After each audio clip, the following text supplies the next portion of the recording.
What's up, everybody, and welcome to the Comment Writers. This is a Kamen Rider review podcast. I'm your host, Josh Meek, the Uber Geek, and I'm joined, as always, by my good friend, Toby Tobes. Toby, how is it going?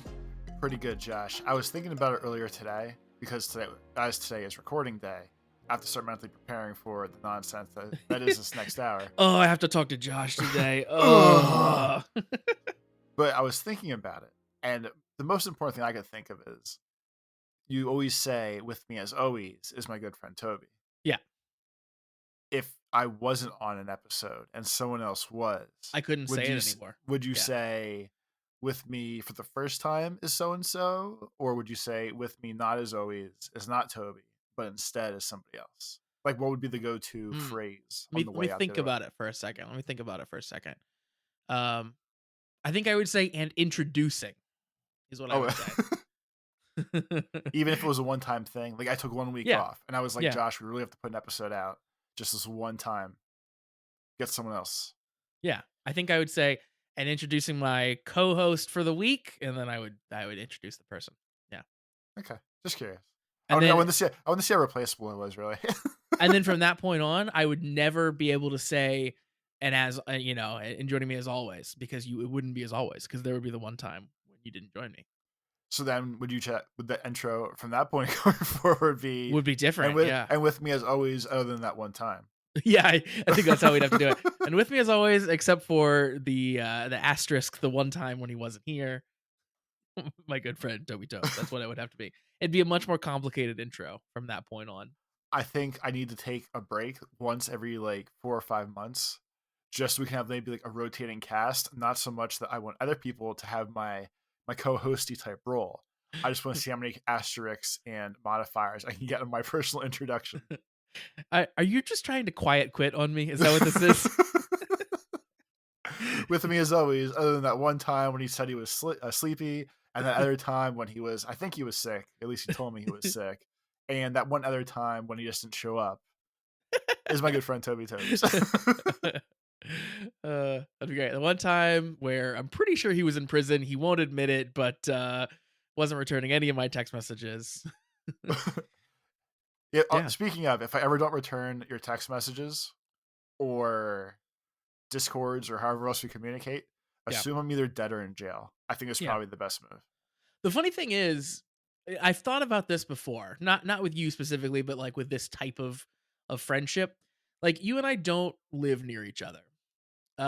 You and I, it's not like my wife knows who you are, but she doesn't have a way to contact you. And likewise me with other people that are in your life.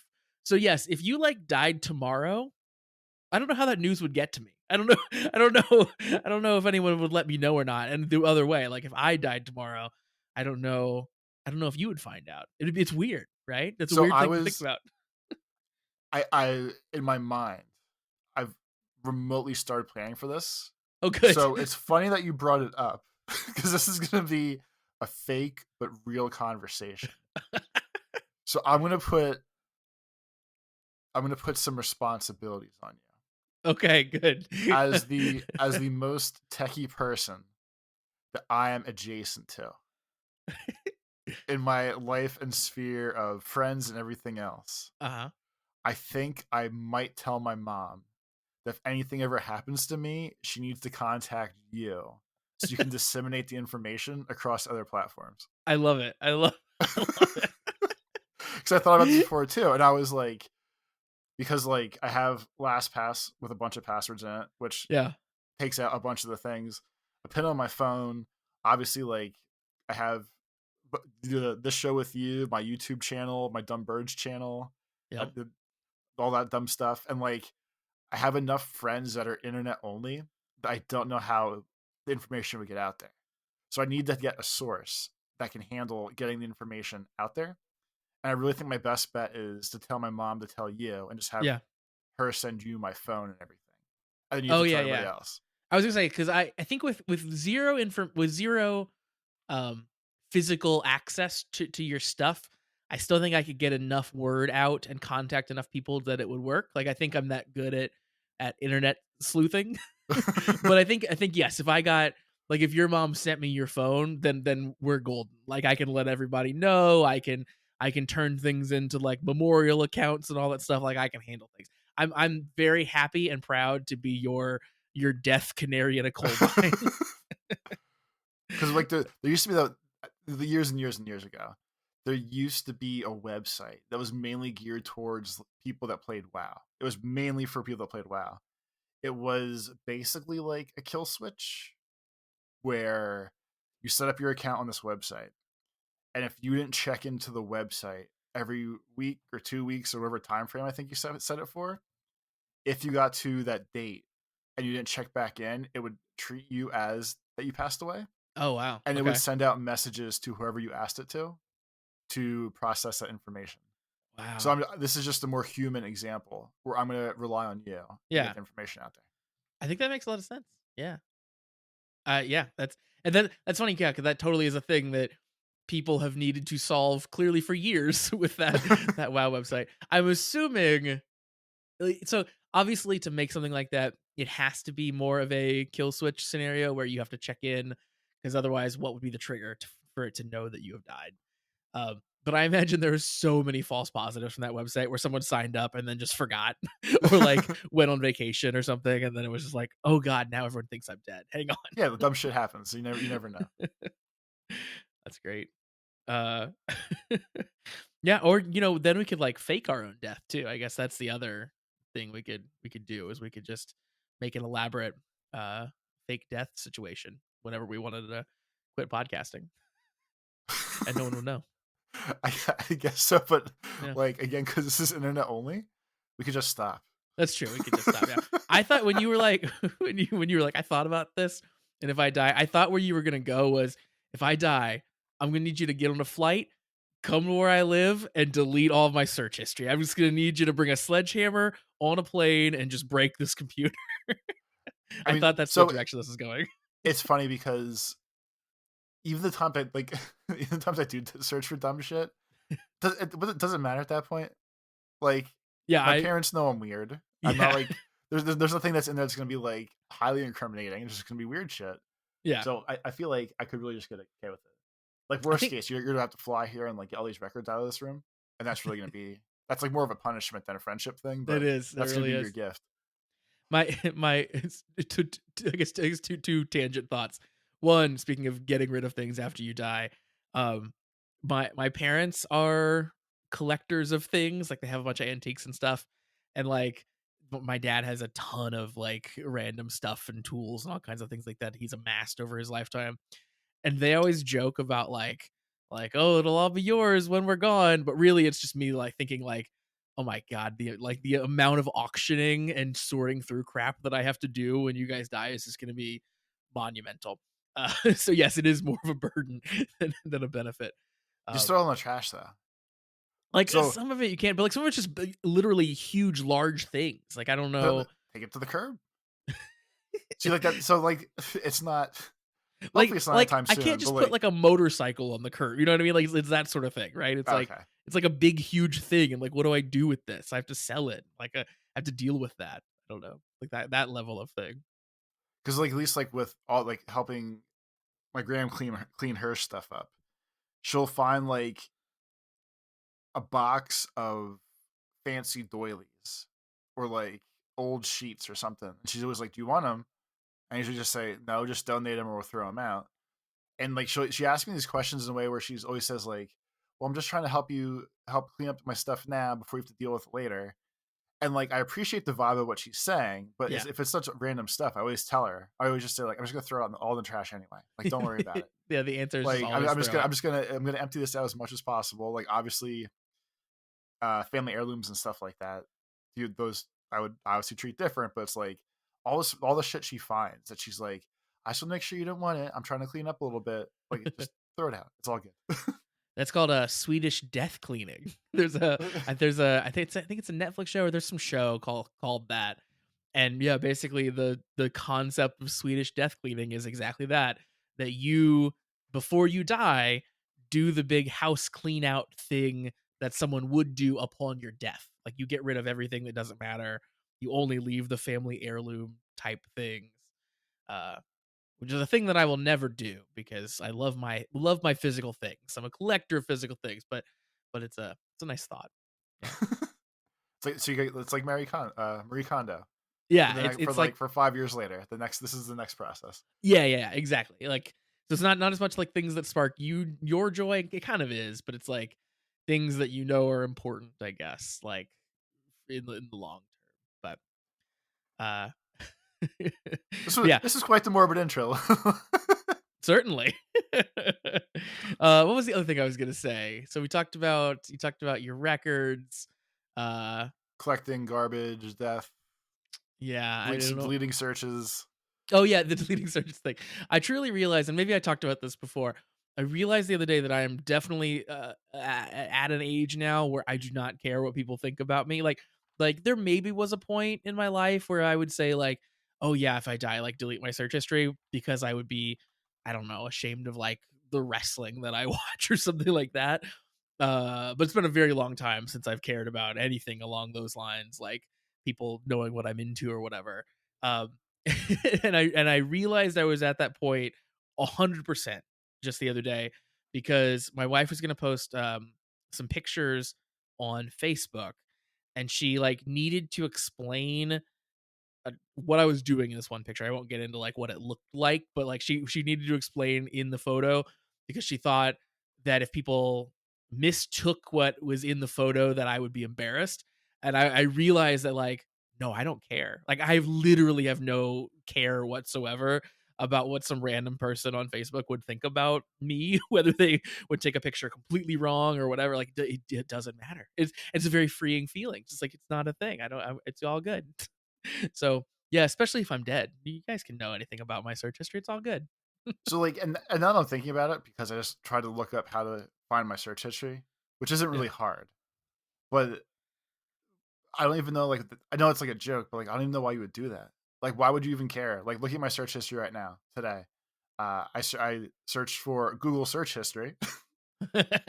Uh, there's a snore guard review I looked up because I snore at bedtime. Nice, I feel nice. like it makes a lot of noise. There's like 50 searches for trying to figure out how to get something to work at work. Yeah. I looked up drum awards earlier. I looked up glasses earlier. I looked up a phrase that my grandmother taught me. I looked up. Wait, is that a phrase that you can share? Oh yeah. So we're gonna roll this into a Graham story, and then Good, good. we'll call the intro over. So Josh, if I told you, or like, so let's say I've known you forever. I'm a little older than you. I've known you forever, Yeah. and I always said like, Josh, my Aunt Alice fell off the roof.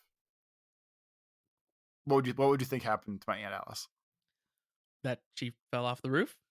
Okay. That okay. So for years and years and years, my grandma has told us that, oh, I don't remember how the conversation rolled into it, but there was always a conversation or a joke of Aunt Alice fell off the roof. And she told me and my older cousin when we were younger because it sounds funny. And for whatever reason, we never really thought about what it meant other than like she fell off the roof. So Do you around Chris, actually have an Aunt Alice? yes. Well, I Okay. don't But like there she would be there like is an Aunt generations Alice up. that you know. Yes, Okay. Got it. generations up and over. Like I knew who the person was, but it's not really related to me. Okay. So her and my grandma were the same age when they're younger. We always heard this story. So around Christmas, me and my older cousin were like, somehow it came up again, and we was like, yeah, remember how you always tell us Aunt Alice fell off the roof? And she's like, yeah. She's like, do you know what it means? And we all just kind of made a face, and we're like, no, like we thought she fell off the roof. And we found out that fall off the roof back in the 1940s means when you're beginning your menstrual period. Oh, what? Yeah.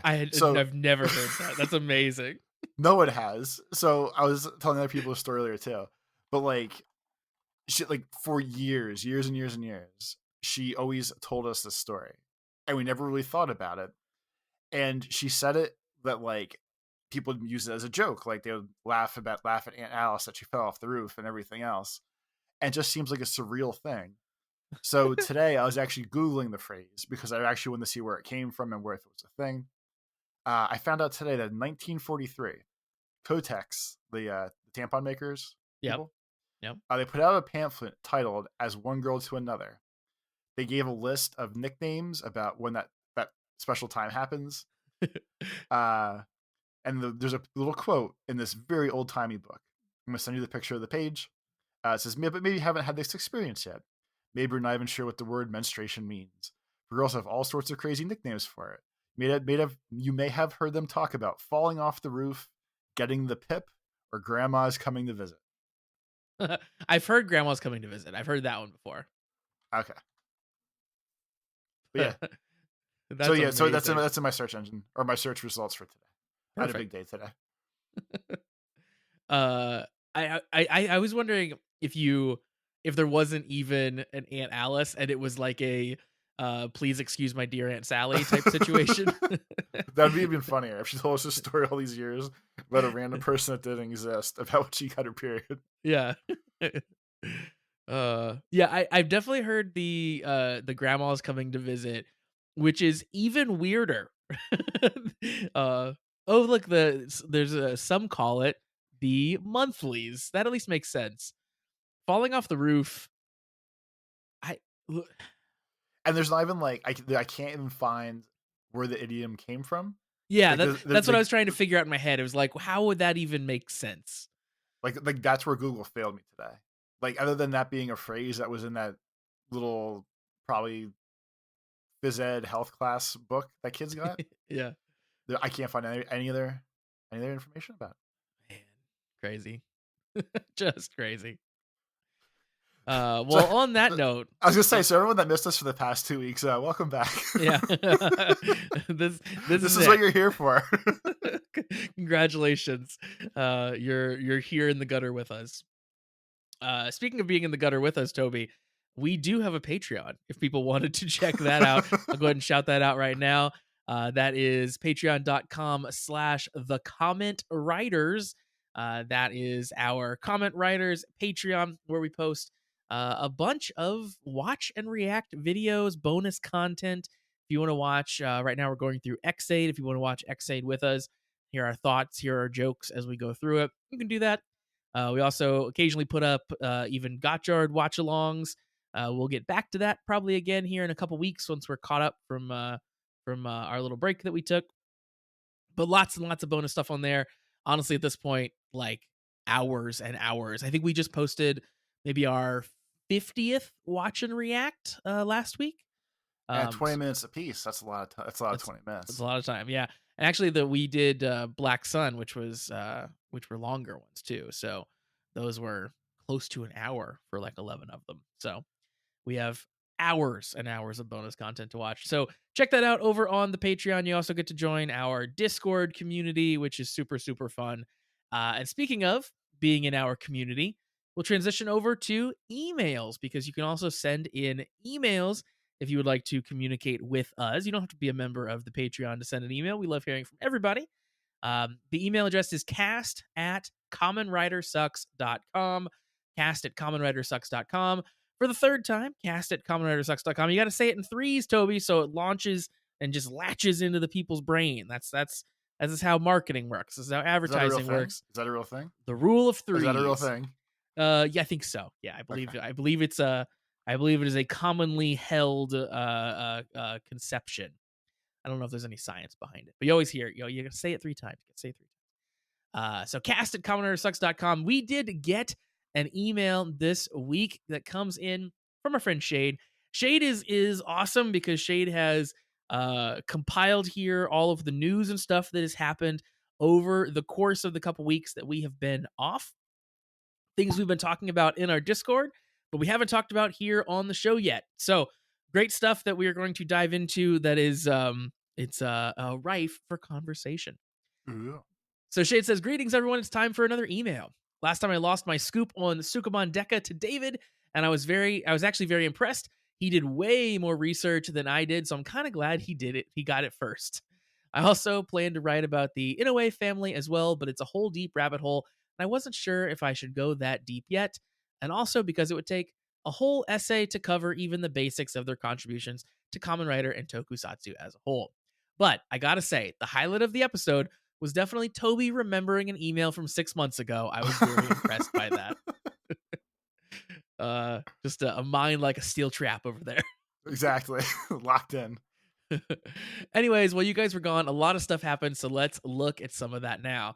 First off is the annual Cho Ayu Sai concert, and Shade links a full version of that video. But this is the big concert, where it's the live action concert that they do, where everybody gets to show up and there's costumes and singing and dancing and all that stuff, and it seems like super fun. They do it a bit in a big giant arena. There's like tons and tons and tons of kids and stuff that are there. Is this where And they play the theme song or no? yeah, I think yeah, this is where they play all the songs and stuff for sure. They do all their singing and dancing and choreography and all that jazz. Um, and Shade links specifically a few different highlights that have been translated, and they're super fun. And I shared them with you too. The first one is like it's Hodoro saying gotcha like a million times, and then everyone busting his balls about like, we don't even know what you're saying, man. Just so many gotchas. Um, and then let's see. The second one was Spanner, which was I think my favorite one, where Taking off his tie. he asks permission to take off his tie, and then clearly there's a bunch of women in the audience because you can hear the high pitched squeals when he does it, and then he turns it into a henshin, which is great. And then the last one is the professor basically pretending to mind wipe the entire audience, which is also very funny. Um, So that I was forced at gunpoint by Josh to watch these videos. Yep. And I don't know if they're just a younger cast or something else, but like all the videos we used to always watch of the Geets kids when they were doing their little press tour junkets and screwing around and everything, they somehow seemed not as young as the Gotchard cast does. Like all the Gotchard kids seem so hyper and out of control and giddy and they wild. do. And so it was just funny to me. They're like they all lost their mind. They're definitely a different vibe, and which is funny because like Minato is older too, right? Like he definitely is old enough to be their professor in real life, and in this he's the calm-ish one, but he still clearly is like in that same sort of unhinged level of humor that they are, because he's kind of playing it up a little bit too. Because yeah, it seems like the cast for Geets definitely seemed like young people joking and like really really being good friends, and the Gotchard cast always, like you said, just seems like hyper kids, just screaming and yelling at each other. I think, yeah, which it plays up how I perceive them to be from their characters as well. That all fits. And from what I can tell, unless Hodoro is an incredible actor, I think that he basically is just Hodoro in real life from everything that I've seen. He just seems like he's just that dude. He's like a ball of energy, basically. Yeah, yeah. Where like we would see Geets out of character, just the actor, and he would seem like a completely different person, like constantly cracking jokes, and like he's not at all serious like he is in the show. But I'm pretty sure Gotchard is he's just Hodoro no matter what. Which is great. So that's super fun. I will probably at some point here this week go through that concert and check out kind of the songs and all the other stuff that goes on in it. But those highlights were super fun. Shade says next up is something pretty interesting. Kamen Rider announced their new mobile game called Ride Commons. This is something we've been definitely keeping track of in the Discord. Hotly debated and contested and everything else.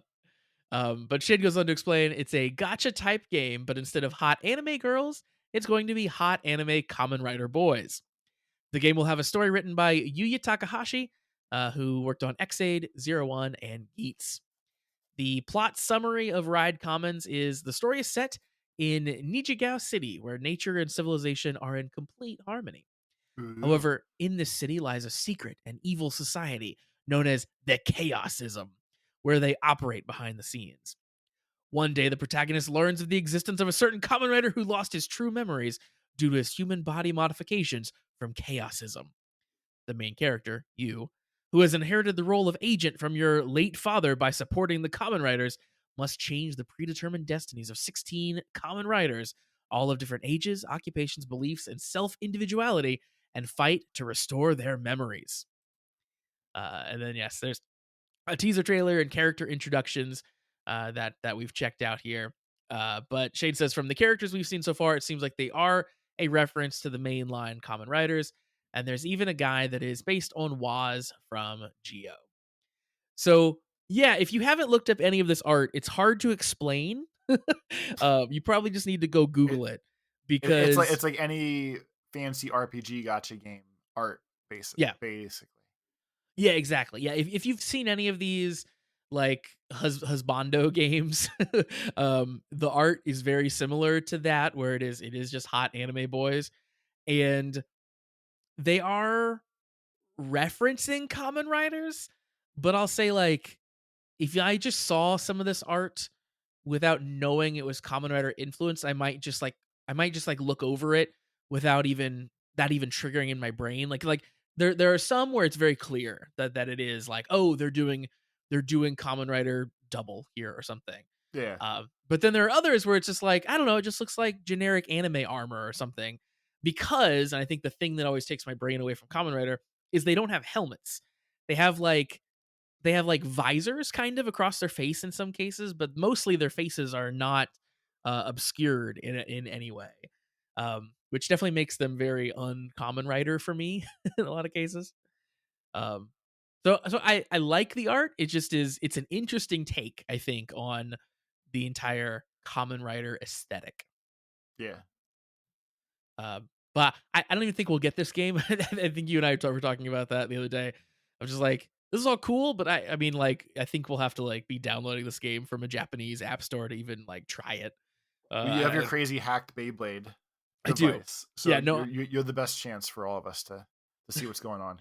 I am very happy that I did set up the Beyblade device now because I have a chance to play Ride Commons, um, and a chance to hold up my other phone in front of my Beyblade phone so that I can translate the story of Ride Commons as it's happening. This is great. These are all things I'm going to do. I This is wouldn't a suggest great anyone use of else your go time. about it. Yeah, exactly. Great use of my time. But yeah, I think that's cool. I like that they're doing something, even if this isn't maybe the game for me. I like that they're doing different experimental things with Kamen Rider. That's pretty exciting. Because I do think uh, it's a property that definitely can do a lot more than they do with it. So it's cool that they're trying some of those things. Shade goes on to say, coming up is a very awesome announcement. Shout Factory's tokusatsu recently announced a new Kamen Rider release, and surprisingly, it is Kamen Rider Geats. The series will be available for streaming on Shout Factory's tokusatsu for free, and a Blu-ray of the series is also being released. There's even a small message from your favorite influencer and her bodyguard. So yeah, when this got announced, there was a little video where Neon and Tom Constantine did a little shout out of like, "Hey, English speaking fans, if you want to watch Geats, here it is. You can go check it out. You can buy the Blu-ray." So that was cool that got to see them again. Shade says, I checked out the first episode. It looks really good. They even kept the superhero time intro. So by pure technicality, we also got the Don brothers as well. And then Shade, yeah, links to the streaming and links to the Blu-ray purchase. Um, Shade says the Blu-ray includes the entire series. Unsure whether or not we'll get the movie in the future. The Blu-ray is $80, but Shade says it seems that the Japanese version, the Japanese Blu-ray for the whole series, is a lot more expensive, like somewhere in the $500 range, $500 $800 range. He's saying, That means it's according, better. That yeah, definitely means it's better. he says according to a random person who knows more about this than I do on the internet. So a Japanese person could theoretically import the English release from overseas, and it'll most likely still be cheaper than buying it normally. But all that aside, this is genuinely great news. Geats is a fantastic series, and now it is more accessible for newer fans wanting to get into the franchise, or for you to show your coworkers what kind of show you've been obsessing over, I guess. So if there are any listeners who haven't seen the series yet or are planning a rewatch, please do support Shout's official release because it's amazing that we even got a release for a series this recent. Um, yeah, I will say, I wish that we had more of a Crunchyroll situation with Kamen Rider, and that's me being very, I guess, very like selfish. Like I want it all. Where I wish it was like these are simulcast. As soon as it comes out in Japan, then it comes out here, and you get it instantly, and that kind of stuff. Um, But this is actually really impressive. Like this is last season show. Like we're only, you know, halfway through the current season, and last season is already fully translated, released for streaming for free in English. Like that's pretty amazing. So very cool that this exists. This would have been an insane thing to even imagine was going to happen, like, you know, just a few years ago. So very, very cool. And I've already sent the link to the series to people that I know to say, like, here, you should watch this. Like people that I knew would never like download a torrent, but would just watch stuff from a streaming service. And people that I know would like Kamen Rider. I've definitely already tried to like push it off on people to say, you should watch this thing. I like it. It's easy to watch now. You can do it. So yeah, very, very cool. And I wondered, so I haven't watched too much of the you know, official translations yet, since, you know, obviously we watched all of Geats already. But I haven't heard anyone complain about any of the translations or anything, so I think they're probably okay. Usually if something like this happens, you start to hear pretty quickly if people don't like how the translation turned out. So I think this one must have been all right. But yeah, very, very, very fun. I probably won't end up buying the Blu-ray, but it's nice that it's all, you know, out there for free. It's here just in case. Exactly. Just in case. Exactly. All right. So that's emails for this week. Shade, thanks for writing in and catching us up on all of the news. If you want to send us in an email about anything at all, you can send those over to cast@commonwritersucks.com, and we would love to read it on the show. That, however, Toby, brings us to our main event for It brings us this to the show. episode. Brings us to the show. Not just the show, but the shows, because since we've been away for a couple weeks, we are going to be playing a little bit of Kamen Rider Catch Up, which is the secondary rider to Kamen Rider Mustard, which is next season that we're going to be watching. That's game, right? Yeah, That's the food exactly. one. You got it. Yeah.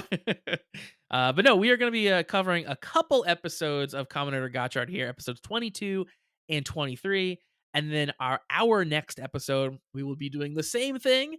So 24 and 25.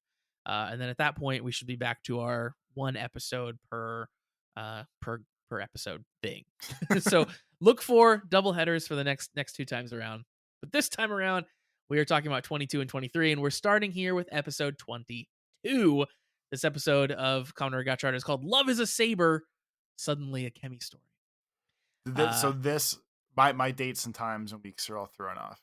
Did this come out the week of Valentine's Day for like American date of Valentine's Day? A very good question. I think that it did, or around, like maybe a little bit before. Trying to look at dates here. Let's see. Let's see.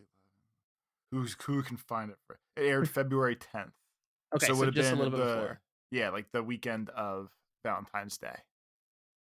Which makes sense because then it's a two-parter, so you get a little bit before Valentine's Day and a little bit after. It makes perfect sense to do this episode right now. It's crazy because, like, in general, at least of the seasons I watched with you, I feel like this is the one that's most consistently referenced the holidays and put episodes out around those dates. Like we got the Christmas, two-parter ish that wrapped around Christmas time.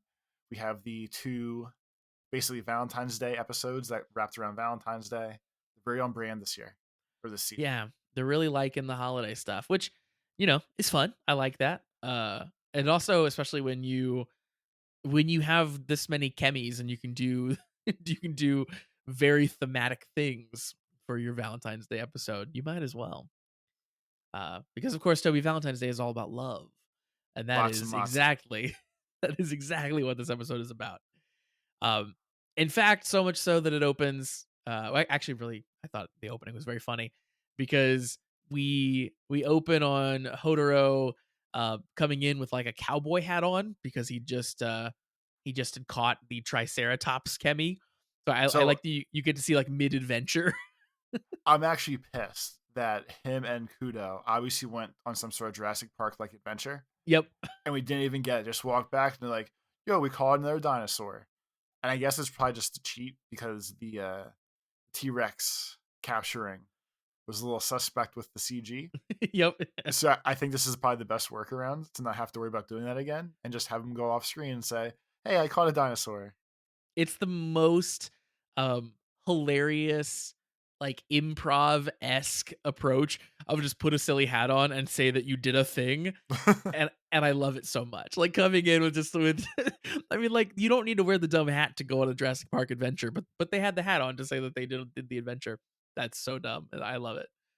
Um, but they come back in, they show off very quickly the Tricera Kemi, and they see Renge. She's not her usual self, we'll say, Toby. What's she up to over there in the corner? She's glowing under a mysterious spotlight, Yep. uh, pining away for her little rose in a jar because she's madly in love and it's just lighting up the room. Exactly. I think in any other show, the spotlight coming from nowhere would be a little too cheesy, but for some reason, like Gotchard can toe that line for me, where it's ridiculous, but it seems very on brand. Um, Hodoro's mom tells him that the Renge appears to be in love. They're all very shocked, and Renge talks about the person that she loves is dapper. He's a brave man with a mission. She has some descriptors basically of who she's falling in love with, and Hodoro instantly is like, "It's got to be Spanner." I'm glad that these kids' bubble of friends and people around them is so small that Hodoro is like, well, I know it's not me. So the only person that's left in this world is obviously Spanner. I don't know. I think it's a little bit of a self-report to me when he hears all these like wonderful qualities about Spanner, and he's like, "It's got to be Spanner." Did you? Oh, you said he's handsome and he has a mission. It's got to be Spanner. A little bit of a The most self-report. dashing guy you know. Oh, it's Yeah, definitely not me. it's not me. It's not Sabi Maru over here. It's got to be Spanner. He's that guy's a looker. Can you imagine? Uh, so then, of course, they decide to follow Renge because they have to track down who just in the world she's in love with. And they have the most ridiculous disguises on that you can imagine. They all look like they're just like from the Mod Squad, kind of. They all have hats and sunglasses on. Hopper one about blows the cover because he's yelling. But they think that they've caught Spanner and Renge together. They both are walking towards each other, carrying flowers basically. But they just kind of pass each other without interacting. And we find out later what Spanner was going off and doing. But Renge is heading to, well, a crowd of people, we'll say. She's off to a bridge. She's off to a bridge. Walking across this bridge is a man who looks like, I don't know, a pop idol, I guess we'll say. He's carrying an umbrella. He's got white hair. He's got a real deep V-neck going on. He's wearing like kind of a cloak, sort of, and he's got a crown on, and he's got this like adoring public that are following him, clearly fawning over him. Ringay, also fawning over him, walks up and he gives her a rose. And he has this thing where he kind of like points at her and he says, Zukyun. And like hearts fly out of his fingers. And it clearly, like, makes everyone fall in love with him, essentially. They're all in this like romantic daze because of his Zukyun that he keeps handing out. So starting now, interspersed across this episode and the next episode, every time they shoot hearts at each other, steal hearts from each other, everything else, all I can think of is a dumb game Gal Gun, where you have a gun that shoots hearts at ladies and you just shoot hearts at them until they get real excited and love you. It is very much And that's that, yeah. all I could think of. All I could think of the entire time was like it's Gal Gun the episodes. Yeah, I think it does, yeah. Uh, but yeah, this it's very Galga now that you're saying it. I was looking up the meaning of Zukyun, which I should have looked up here before. I just Um, assumed they meant love or something like that, so I didn't look into it past that. yeah, so it's a crush that strikes you in the heart, often used in cases of romance. Uh, so yeah, it means love essentially, like a deep crush type of love. Um, I thought that this was very funny, this opening. So like, um, he has this entire crowd of people that are falling over him, and they reference basically like young girls or something, and they're like, oh, they all swoon, and then someone's like, what about older guys? He's like, yeah, What them about too. old men like me? Yeah. So I like that he's an equal opportunity lover. Very good. And also in this crowd is what's his name? The conspiracy theorist friend Kijiki is Yeah, also yeah. following along with the Zukyun love. So we really don't know what to make of Zukyun, but clearly Renge has fallen under his spell. Whatever magic he's working, they all love it. Exactly. And then, of course, we also find out that Spanner, he had those flowers. He was going to visit his parents' grave. Professor Kyoka had taken to show him there. He's happy that she's taken good care of their gravesite. You know, he thanks her for that. And then they have a little bit of a musing about Professor Minato.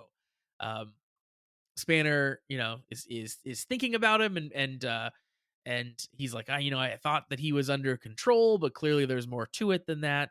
And Kyoka says that he always burdened himself with too much responsibility. So we're still not really sure what he's up to, but we do know that there's more to it than he's kind of letting on. His I mean, shenanigans are gonna be like a great reveal soon. yep. Yeah, I think we're getting closer and closer to that. And then, of course, speaking of the bad guys over in the classroom, we do see Gurion. He's upset that Minato um, essentially let Spanner, get the best of him, let Spanner become a common writer. He's really tearing Minato down for it. And the littlest abyssal sister, Atropo, says like, forget this clown. We've got Clotho. So the one sister Clotho basically gets powered up here. So Gurion gives her a little bit of his gold power, which doesn't turn her into a full on monster. It gives her some new clothes, basically, is what it does. She talks about the power, like she feels the power going through her, and he kind of sends her off to go basically work on killing Spanner, work on doing what Minato couldn't. As part of that conversation too, she gets all fired up because I feel like she's angry about Valentine's Day. But he makes the comment, "Oh yeah, I forgot you were one of those dolls." I So I didn't think understand that. Yeah. I'm assuming that they came out of those little weird voodoo zombie dolls he drops in the potions. So I'm Okay. assuming that's like a backstory thing of like, hey, I made you guys too, and that's where they're actually from. At least her. But other than that, I'm not really sure. That'd be the closest clue I could think of that situation. Maybe. Yeah. Yeah. I wasn't sure if that was like a clue, like that's going to be revealed later, or if it was just something that I wasn't understanding that I was supposed to already know. I didn't know exactly where that was, um, how that was intended. But yeah, he does reference her being that type of doll. She does find Spanner. She works on fighting him. She threatens to kill Professor Kyoka, and tries to do that. She kicks Kyoko over to the side.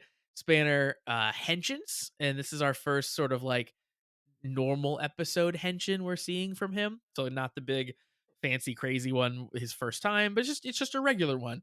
And it still is very cool. I still like his whole henshin. I like the screw that goes in his head still. It still is very cool, and he's still a super cool looking common writer as he transforms. Weirdly, Clotho, the thing she tells him is that she wants the driver returned. It belongs to, the alchemy, whatever, He collective. stole it from school, has Yeah. to go back. And he's like, you're just a villain. He's like, you're just pretending like you belong there. It doesn't even make any sense. Um, they're fighting, they're fighting, and then eventually a separate Malgam shows up to save Clotho from an attack. And this Malgam is insane looking.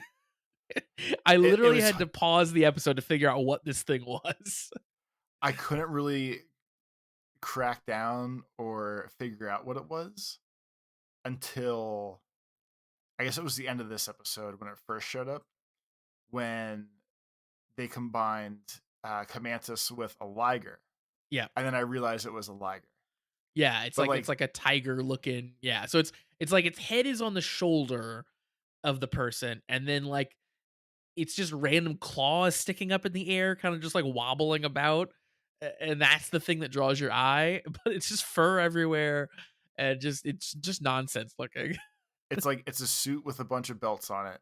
It's the head on the shoulder facing up, like you said. There's claws coming out the other side of its quote unquote face. The whole back half of the torso, like from like the stomach down to the two back legs, are coming out the right side of the actor. Like they literally just like glued. Basically looks like, I guess, lion parts all over a costume. And Yeah. so this is a liger now. And for all the chemis, for them to just like drop in with no introduction, this is a wild one to have done that with. Like any of the others, it's like you see, like, oh, look, it's a skateboard. Oh, look, it looks angry. Now it's a skateboard amalgam. Like that stuff like makes sense. You got a little bit of an introduction. Here it's just like, oh my God, what what is it? Give me a minute. Let me absorb this. But nonetheless, this Malgam we had no introduction for comes in and saves Clotho, and and yeah, we get some more interaction with them later. However, we cut back now to the Zukyun, the prince guy, and his followers. They have um, they're in a dimly lit room now, and it's essentially this is very cult like. They're in this like there's almost like trash bags hanging up in the back. It's just like it almost looks like an abandoned building. Yeah, like the And windows are blocked out with basically ripped up sheets or just like yeah, construction paper taped together. It looks as sketch as possible. yep, totally. And he's just holding court here. He's like he's drinking tea and everyone loves him. And at the same time, we are kind of cutting back and forth here between the kitchen Ichinose crew. Hopper One's freaking out, and Hodoro's trying to tell him to calm down. And at the same time, Sabi is reading some things online and he's kind of putting two and two together. And they basically figure out that Prince Zukyun is a Kemi, the Kemi Zukyumpire. So they realize that he, despite looking like a human and seemingly being human, he's actually a Kemi. And he's a Kemi that can suck the life energy out of people. He's a So love vampire. exactly. So all the people that are loving him and following him, they are slowly being drained, and they realize that that's what Hopper was trying to tell them, and they realize that Kijiki and Ringe are also subject to this. So with the conversation ish that goes across, I think it's both episodes because we can cheat and put them together. So they talk to Hopper enough where they like Hodoro can say to Hopper like, "Hey buddy, is this what you're telling me?" And Hopper screams, makes Hopper noises. He's like, "Oh yeah, I understand." Or at one point he apologizes to Hopper and Hopper chirps and he goes, "I love you too, buddy," or "Thank you for accepting my apology," or whatever. So they can obviously conversation with Hopper enough where they understand the words coming out of his mouth. Or a vague idea of what's coming out of Hopper's mouth with his noises. So why couldn't Hopper just like actually just say like Kemi Kemi? Or why didn't they understand he was saying Kemi? Or what? I don't understand the logistics of talking to the Pokemon.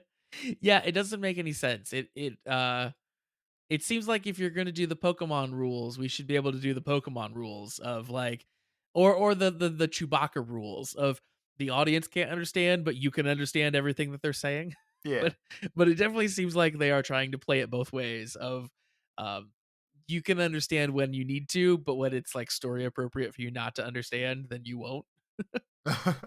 Um, or maybe it's just like it's just dog rules where like when he's like, "Oh, I love you too," he's just assuming that that's what Hopper One is saying, and really Hopper One's saying like, "No, you idiot! You should listen to me every time. I know what I'm talking about." Because that's almost becoming a meme about the show at this point. Is that anytime Hodoro ignores Hopper One or like pushes him down in the backpack or whatever, he will end up apologizing to Hopper One in that episode, being like, "Oh, I should have listened to you the whole time." Like, yeah, maybe you should catch on to that from the beginning now. He was screaming at him in the beginning when they were trying to follow Renge and like figure out who she was talking to. Yeah. And obviously, like that was the first time he was yelling like "Kemi, Kemi," and if they understand at that point, they shouldn't understand now. Nope, I agree. But they do finally figure it out, and they head to the, I guess I'll call it a lair of the Prince Zukumpire. They all point their little Kemi wrist thingies at the Kemi guy, confirm that he's a Kemi.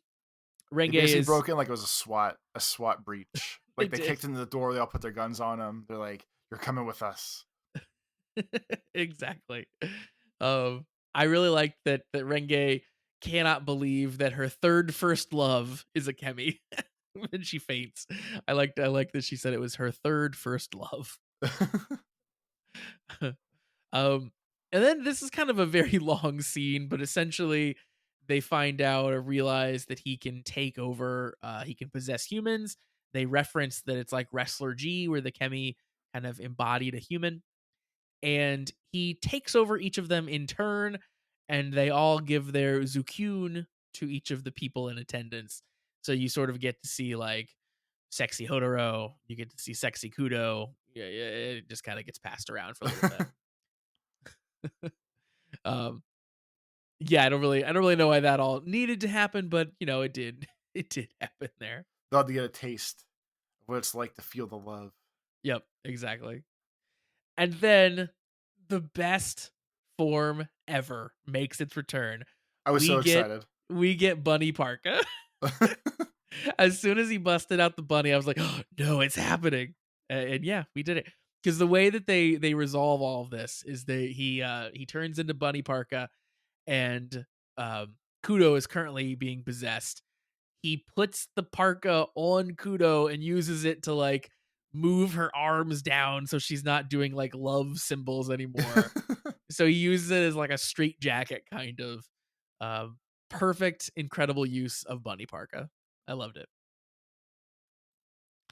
Um, Renge kind of like comes to, and Zukumpire is still thinking that he's going to Zukun the entire world, and uh yeah, basically we saved those little people, but Zukumpire is getting away. So he kind of walks past Clotho and the crazy looking Malgam, and the two of them start fighting the Common Riders while he gets away, while the Kemi guy gets away.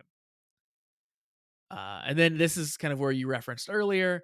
In this final little fight, first Clotho and the Malgam are separate, but in the fight they realize, or I think Hodoro realizes that Clotho is more powerful.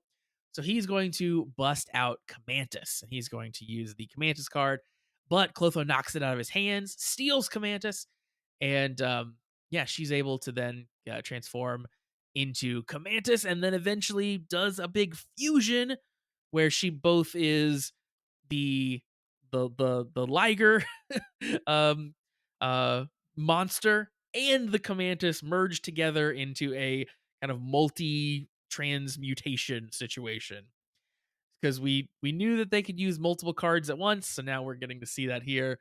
And this thing is a monstrosity. So again, as crazy as it was before, now it is all of those same things with like Camantis arms taped on in various places and stuff. And I really is want to know, like, I want to spend just one day with the costume designer or like whoever brainstorms these ideas, and yeah, just watch the magic happen. Like, me too. just see when they say like, "Oh yeah, we need a lion outfit," and like the person's like, "Oh yeah, okay, I can do that," and they're like, "No, wait, I want a liger outfit," and they're just like, "Oh yeah, yeah, that we can do that. Yeah, just that's a little bit of tweak, but sure, we can fix that." And like 20 minutes later, someone comes like sprinting downstairs in the office, and they're like, "Stop everything! At some point, we have to glue praying mantis arms to this space too. Make sure there's a space to put praying mantis arms." Quite literally. Like they're just like, the whole aesthetic of the Malgams are kind of like almost mummy like wraps around the body. So this is literally like two of those wraps hooking the praying mantis arm and leg and stuff and pincher to what should be the face of the liger. Um, it's incredible. Yeah, I would love to be involved and to hear how those meetings go, and to just to like see someone present this idea of like this look, and then other people to be like, yeah, no, that makes perfect sense. Let's do that. Yeah, let's run with that. Uh, so all of our friends are shocked, of course, that this happened. Um, they they don't get to complete the battle. That'll happen next episode. But we also find out what Zukumpire is up to. He ends up on a roof. He's gonna save the world, he says, and he um, sprouts wings and he starts generating a giant heart in the sky. He's sending all of his Zukun up into the air, and he creates this heart that starts growing and growing and growing. So he's trying to love the entire world, um, and that's where our big cliffhanger for episode 22 ends. So it's funny because that's kind of like there's a scene in a game called Kingdom Hearts. I don't know if you've ever heard of it. I've never heard of it. No. Of when they're making Kingdom Hearts, Xehanort kind of like sends all of his magic and power into a heart shaped thing as well into one of the games. So I never mentioned this podcast before, but it kind of reminded me of Kingdom Hearts in this episode, at least at the ending. Nice. Well, we'll see if that continues as we dive into episode 23. So this picks up again right where we left off with 22. The fight with Clotho is continuing. Spanner is here and he's helping. It's always cool to see kind of the three kids work together. I like that a lot. My first note for this episode just says still Galgun, just for the record. 100% still Galgun. Yep. They kind of grab on to Clotho for a second, and we get kind of one of those big fever attacks. But essentially they get away, and she takes Kamantis with her. Hodoro's pretty torn up about that, but Kudo says, "Listen, I get it. I know it's important to you, but we have to focus on Zukumpire." So they had to sort of reassess the priorities here. They bring up, Toby, I didn't think about this in the first episode, but chemis are supposed to be nice to everybody, right? Like chemis are our friends. Blah, They're blah, nice. blah. They're nice little buddies. Exactly. So they had to address why chemis, which are supposed to be nice, why this one is trying to literally suck the life out of everyone in the entire world. Hodoro says, "Well, I know chemis wouldn't intentionally do this, so there must be some explanation." And then they run into the first woman basically that Zukumpire started sucking. The super fan. Yeah, the super fan. And she kind of is going to explain the whole thing. So we cut around a little bit, but basically her explanation is he doesn't know that he's doing it, is what we find out essentially. My summary of him was basically he's like KWA if KWA was a monster. Like he just wants everyone to be happy. He's using his powers to try to bring peace and happiness to everybody, and he still has like that dumb puppy dog energy of like, I don't know, I'm just trying to get world peace. So he's KWA but a monster.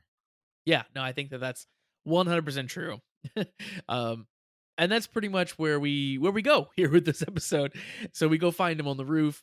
They break this news to him that like, hey, I get that you believe that this is a good thing, but really it's a really bad thing.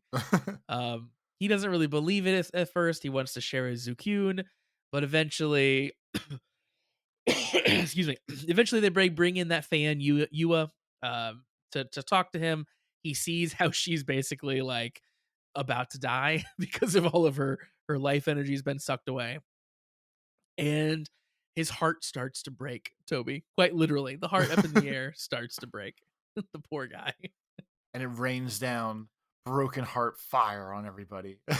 Exactly. His shattered dreams just spread across the land. I should point out that Yua, the reason that she needed the Zukun from Zukumpire was that her boyfriend had just broken up with her. That's why she was very susceptible to his love. That'll come up later. The other way to look at that is he swooped in on a vulnerable girl and said, "I can make you happy." Yeah, he did. Yeah. It was like, "Oh, Did you need someone to suck the life? I mean, give you some love?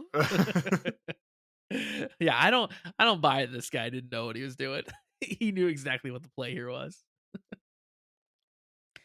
Uh, um, so yeah, she has this big, long, unnecessarily long sort of backstory explanation where basically the answer, like we said, is just that, he doesn't know he's doing it. The heart explodes, but as he's kind of getting really sad, um, we have the bad guys show up again, and they are trying to capture Zukumpire at the same time. They have these like chains that come and like attach him, and they're basically trying to push him into Malgam form, essentially, like trying to really play on the breaking of the heart, play on his sadness to kind of push him into full on malice.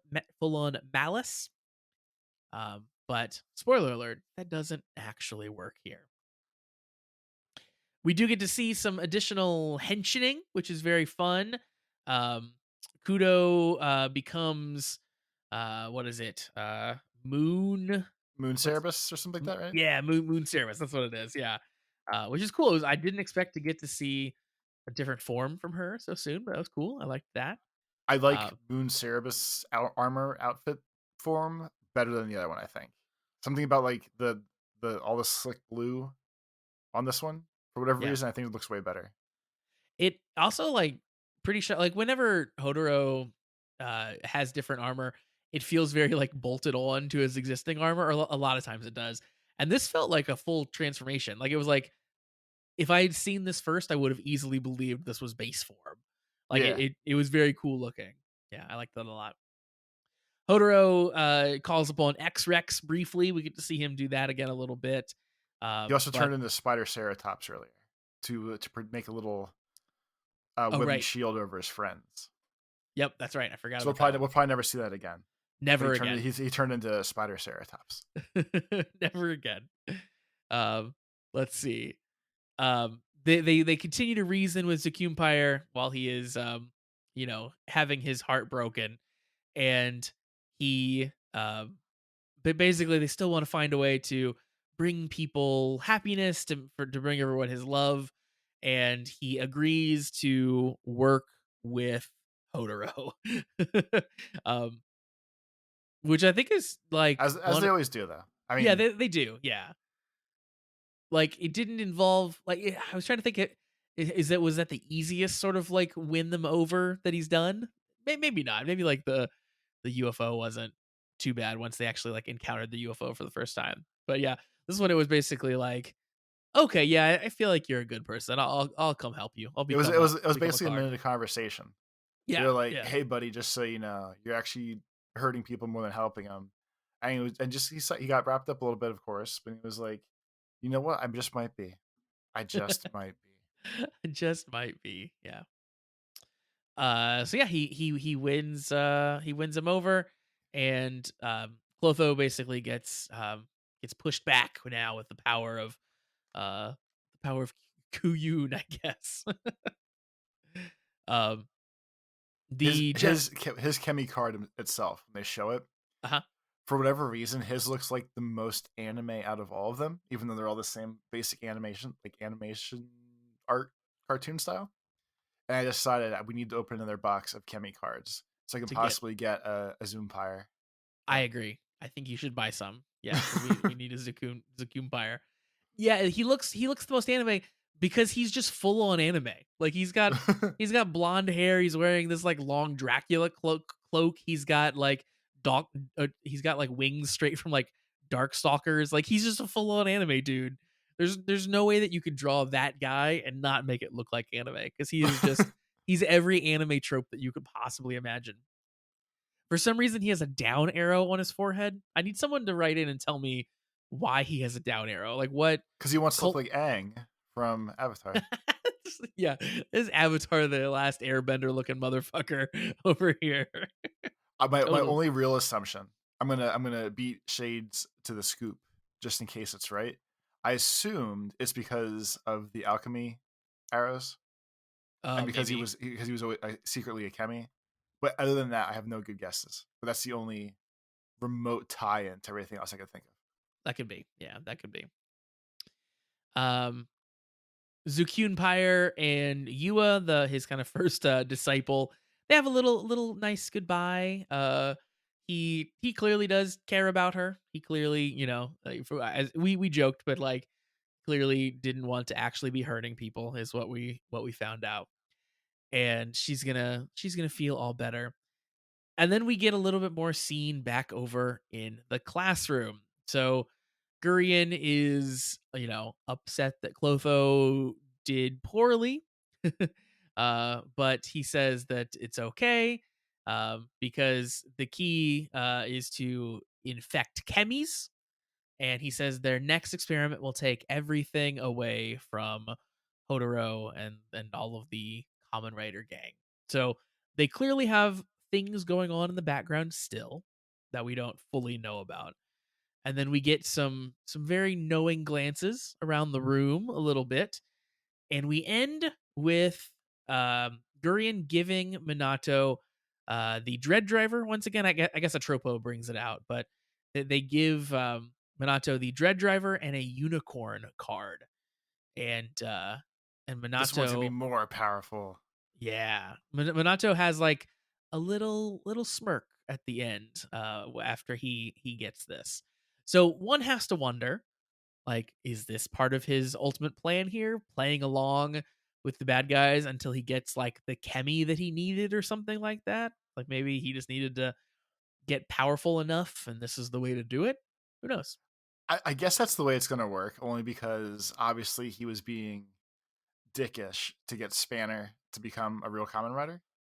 Yeah. So if he's playing like 4D chess this entire time, this would be the strategic conclusion to that. That eventually he's gonna like prove his worth, but not worth. With like, hey man, we're gonna give you this chemi. This will help you out, and then he's gonna be good to go.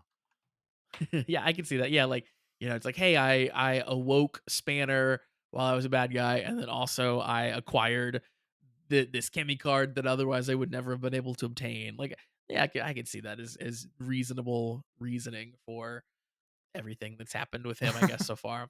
Then he comes back over to the fold. He stabs them in the back at the very perfect time whenever he can, and goes from there. Um, and then yeah, then our episode is closing here, and we get a funny little scene where Yua is hanging out and her ex-boyfriend shows back up, and this guy is just a total douche. He seems like, he's like, "Hey, sorry that I dumped you before, but like I'm here to take you back." And she's like, "Yeah, no thanks," because now she has all the self-confidence that she needs because of her speech that she got from Empire. Wants her to be happy and stand up for herself. So there's your happy ending, Toby. We got it eventually.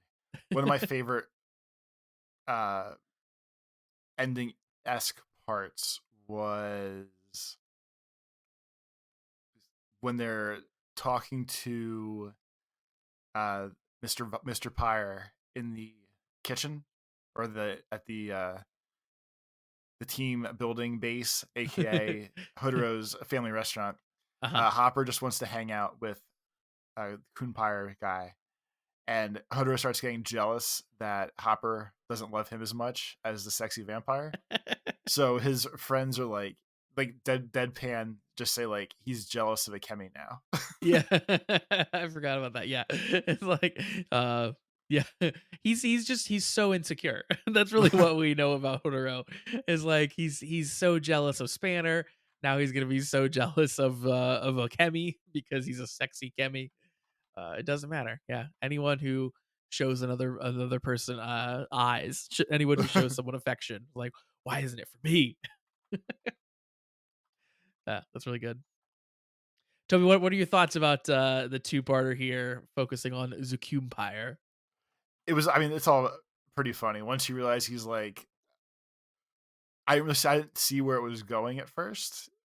Making him a love draining vampire was quite the twist, but overall, I feel like it worked out pretty well. Like, of all things, it could have been way worse. I feel like. Yeah, I like that he was equal opportunity. I like that he was, draining guys and girls and old people. I liked that we were very inclusive with our love draining vampire. But yeah, I agree. I think it was just pretty fun. I liked it. I think this is a fun. These two episodes for me felt like they continue to just sort of like throw out some of the rules that they had set up originally, but in a good way. So it's like, yeah, sure, chemis can basically be human now. That's fine. Who cares? It's great. We'll do that. It's all good. Or it's like, yeah, we can make the bad guys not just random monsters of the week, but now it's just gonna be like a really powerful abyssal sister, and she's gonna have multiple chemis. We're gonna slap them all together. It's all good. It's some fun. This is great. We're gonna do it.